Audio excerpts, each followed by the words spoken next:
Multiple correct answers. Question number 1. इसमें हमारे पास दो शेल्स हैं, मासेस उनके m1 और m2 हैं और उनकी रेडियस r1 r2 है, जहां r2 जो है वो बड़ा है।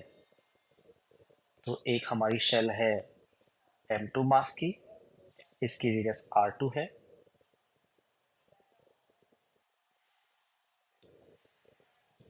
फिर उसके अंदर हमारी एक शेल है जिसकी रेडियस r1 है और इसका मास जो है वो m1 है। अब हमें एक पॉइंट मास m3 रखना है पॉइंट P पर, जिसकी डिस्टेंस r दी है और r जो है वो r1 r2 के बीच में है। तो r1 और r2 के बीच में यहाँ कहीं पॉइंट P है जहाँ पर हमने m3 मास रखा है। जैसे हमने अभी सिंगल करेक्ट में देखा, सिंगल करेक्ट क्वेश्चन नंबर 1 में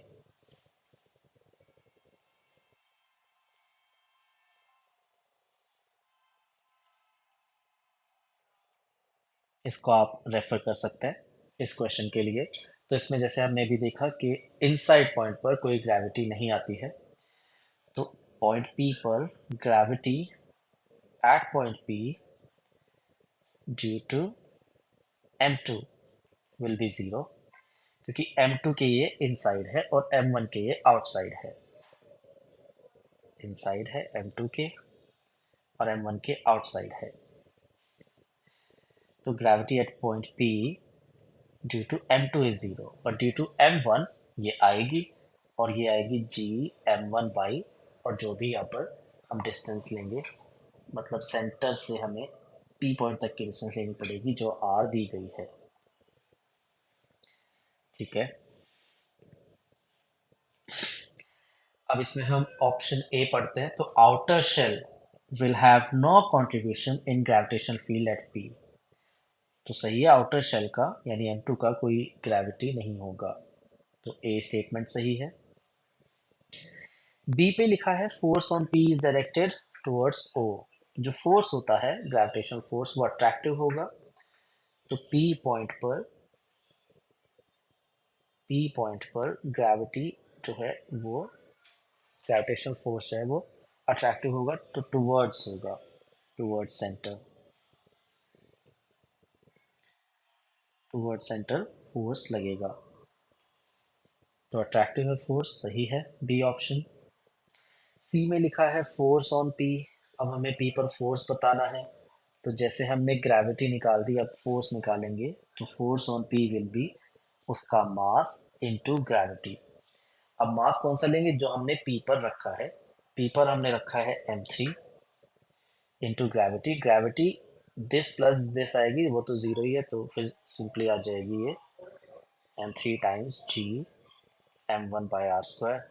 और यहाँ से हम कह पाएंगे कि force on P will be g m1 m3 by r square, यानी डी ऑप्शन। और सी ऑप्शन नहीं आएगा क्योंकि इसने m2 लिख रखा है। m1 m2 तो शेल का मास है, पी पर जो हमने मास रखा है उसका मास लेना पड़ेगा।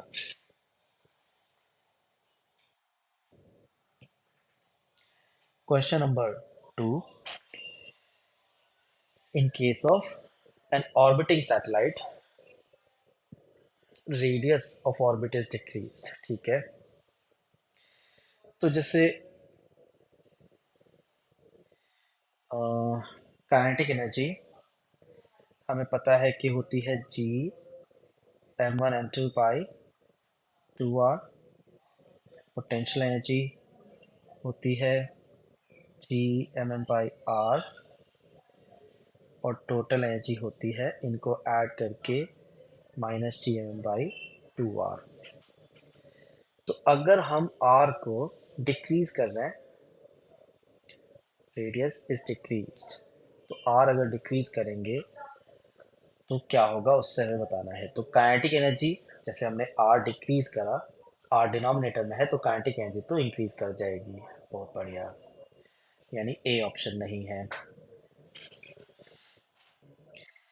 अब पोटेंशियल एनर्जी, तो पोटेंशियल एनर्जी में जैसे हमने एक्सरसाइज 4A में भी देखा है, ये सेम चीज़ डिटेल में डिस्कस किया है, यहाँ पर भी देखते हैं। मान लो मैंने एक आर की स्मॉल वैल्यू डाली और फिर मैं आर की एक हायर वैल्यू डाल रहा हूँ, ठीक है। तो स्मॉल वैल्यू जब मैं डालूंगा तो यहाँ से जो नंबर आएगा वो बड़ा आएगा, लेट्स से 50 जूल आता है, but because of this negative sign मैं -50 लिखूंगा।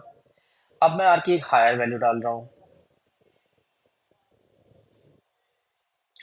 तो हायर वैल्यू पर जब मैं डिनोमिनेटर में डालूंगा तो यहाँ पर पोटेंशियल एनर्जी का जो नंबर आएगा वो थोड़ा कम आएगा, और माइनस साइन है, तो माइनस साइन के साथ थोड़ा कम नंबर।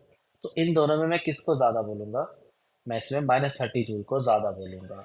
तो मैं बोलूँगा यहाँ पर कि जैसे मैंने आर को इंक्रीज़ किया, आर की थोड़ी बड़ी वैल्यू डाली, तो मेरी पोटेंशियल एनर्जी तो बढ़ गई। तो उसको याद भी रखेंगे सीधा सीधा, जैसे जैसे सैटेलाइट दूर जा रही है उसकी पोटेंशियल एनर्जी बढ़ रही है,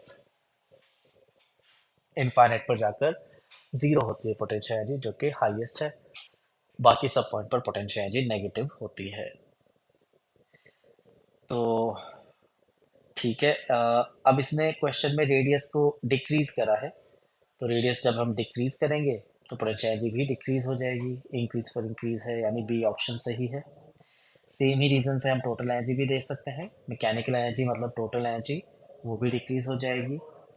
और स्पीड, डी ऑप्शन में स्पीड की बात कर रहे हैं वो, आर को डिक्रीज करके, तो ऑर्बिटल स्पीड होता है √gm/r, और अगर हम आर को डिक्रीज करेंगे क्वेश्चन के हिसाब से तो वी तो इंक्रीज करेगा, तो स्पीड डिक्रीज नहीं करेगी, यानी डी सही नहीं है।